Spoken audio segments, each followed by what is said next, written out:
विक्रमादित्य को मारने के लिए रानी मधुमालती और तांत्रिक ने ऐसा रूप धरा कि खुद शिवजी भी धोखा खा जाए। और बस एक स्त्री थी जो इस विनाश को रोक सकती थी, वो भी किसी राजा या योद्धा नहीं बल्कि एक लोहार की पत्नी। प्रिय दर्शकों, आपने तो पिछला भाग तो देखा ही होगा। अब चलते हैं दूसरे भाग की ओर। अब उस राज्य के राजा चंद्रसेन अपनी सेना की एक बड़ी टुकड़ी के साथ रथ पर सवार होकर उस गांव के निकटवर्ती घने जंगल की ओर प्रस्थान करते हैं, जहां भगवान शिव का प्राचीन मंदिर स्थित था। वही पवित्र स्थान जहां हर रात वह क्रूर यक्ष निर्दोष मानवों और भैंसों को अपना भोजन बनाकर राज्य में आतंक फैलाता था। राजा चंद्रसेन जंगल के कंटीले रास्तों से गुजरते हुए वहां पहुंचते हैं और देखते हैं कि मंदिर के बाहर यक्ष का विशाल धड़ पड़ा हुआ है, परंतु उसका सिर कहीं नजर नहीं आता। यह दृश्य देखकर राजा चंद्रसेन गंभीर और कठोर स्वर में सैनिकों को आदेश देते हैं, सैनिकों पूरे क्षेत्र को खंगाल डालो, हर पत्ती हर पत्थर छान मारो, पता करो कि इस यक्ष का सिर कहाँ गायब हो गया और इसका वध किसने किया। कौन है वह महावीर जिसने इतना असंभव कार्य कर दिखाया। सैनिकों ने पूरे जंगल और मंदिर परिसर की गहन तलाशी, हर कोने की जांच की, परंतु कुछ विशेष हाथ नहीं लगा। तभी वहाँ राजा विक्रमादित्य की दूसरी धर्म बहन आती है और राजा चंद्रसेन से विनम्रता भरे स्वर में कहती है, महाराज, यह महान कार्य मेरे मायके से आए मेरे भाई ने किया है। उनका नाम विक्रम है। उन्होंने ही इस पापी यक्ष का संहार किया है। राजा चंद्रसेन के मन में यह सुनकर आश्चर्य और उत्सुकता की लहर दौड़ जाती है। उसी पर एक सैनिक की नजर मंदिर के अंदर जाती है, जहाँ एक युवक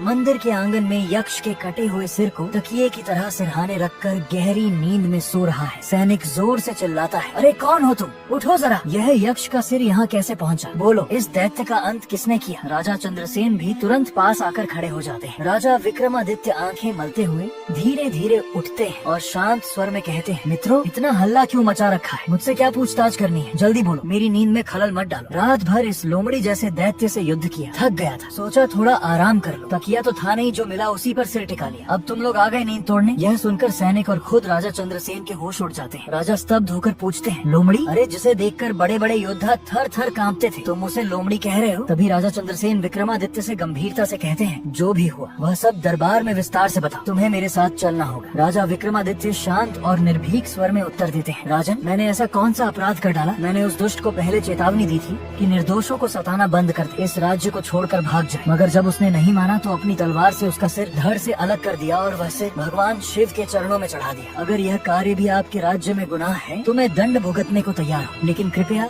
अभी मेरी नींद पूरी होने दो। जैसे ही आँख खुल जाएगी मैं खुद दरबार में हाजिर होकर अपना दंड स्वीकार कर लूंगा। ऐसा कहकर विक्रमादित्य फिर से लेट जाते हैं। राजा चंद्रसेन उनकी स्पष्टवादिता और निडरता से इतने प्रभावित होते हैं कि वही सैनिकों सहित प्रतीक्षा करने लगते हैं। कुछ प्रहर गुजरते हैं और जैसे ही विक्रमादित्य उठते हैं, राजा चंद्रसेन उन्हें पूरे सम्मान के साथ अपने राजमहल ले जाते हैं। दरबार में राजा चंद्रसेन पूछते हैं, हे वीर पुरुष, तुम कौन हो। राजा विक्रमादित्य मुस्कुराते हुए कहते हैं, महाराज, मैं तो एक साधारण मनुष्य हूँ। यह सुन राजा चंद्रसेन और भी ज्यादा प्रभावित हो जाते हैं। राजा को कोई संतान नहीं थी जो राज्य संभाल सके। उन्होंने मन में विचार किया, क्यों न इस वीर, विनम्र और बुद्धिमान युवक विक्रम से अपनी पुत्री सुंदरी का विवाह करा दूं। राजा चंद्रसेन ने राजकुमारी सुंदरी को बुलाकर पूछा, पुत्री, क्या तुम विक्रम से विवाह करना चाहोगी। राजकुमारी सुंदरी ने जब पहली नजर में विक्रमादित्य को देखा था तभी उन्हें अपना जीवन साथी मान लिया था। उन्होंने शर्म से नजरें झुकाई और धीरे से कहा, हाँ पिता महाराज, मैं विक्रम जी से विवाह करने को तैयार हूँ। शुभ मुहूर्त निकलवाकर राजा चंद्रसेन ने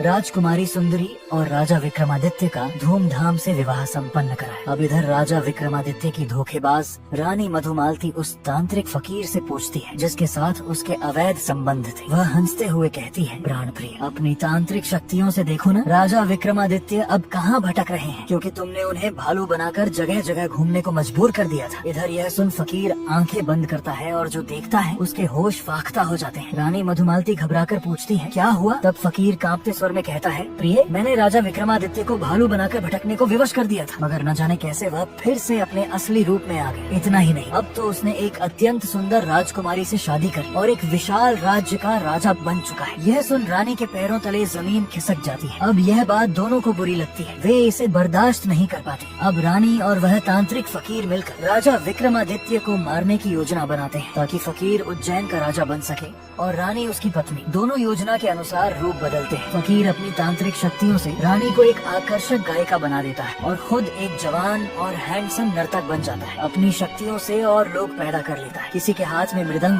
किसी के सारंगी, किसी के हाथ में घुंघरू और किसी के पास सामान की गठरी। अब रानी, फकीर और उनकी पूरी मंडली उस राज्य की ओर निकल पड़ते हैं जहाँ राजा विक्रमादित्य राजकुमारी के साथ सुख पूर्वक राज कर रहे थे। लेकिन उज्जैनी से किसी अन्य राज्य की ओर जाते हुए समय रास्ते में लोहार का घर पड़ता था, जिसकी पत्नी राजा विक्रमादित्य की धर्म बहन थी। और जैसा कि पहले बताया जा चुका है, वह 14 कलाओं में निपुण थी। उसने जैसे ही फकीर और उसकी मंडली को देखा, उसे तुरंत समझते देर नहीं लगी कि ये कोई और नहीं, वह तांत्रिक फकीर और राजा विक्रमादित्य की विश्वासघाती रानी मधुमालती है। उसे यह भी अंदाजा हो गया कि ये दोनों राजा विक्रमादित्य को खत्म करने आए हैं। अब लोहार की पत्नी ने एक युवती को बुलाया और कहा, हमारे महाराज के प्राण संकट में है। यह फकीर महाराज को मार डालना चाहता है। उसने पूरी योजना विस्तार से बताई और कहा, यह बात किसी और को मत बताना, सिर्फ और सिर्फ उस राजकुमारी को बताना जिससे विक्रमादित्य का विवाह हुआ है। युवती बोली, मैं पूरा ख्याल रखूंगी कि यह राज किसी और के कान तक न पहुंचे। अब वह युवती घोड़े पर सवार हो उस राज्य की ओर दौड़ी। फकीर और रानी सहित मंडली पहुंचने ही वाली थी कि उनसे पहले वह गुप्तचर युवती वहां जा पहुंची। वह सीधे राजकुमारी सुंदरी के पास गई। गुप्तचर युवती घबराई हुई थी। उसने कहा, राजकुमारी जी, महाराज विक्रमादित्य के प्राण खतरे में है। एक फकीर और एक स्त्री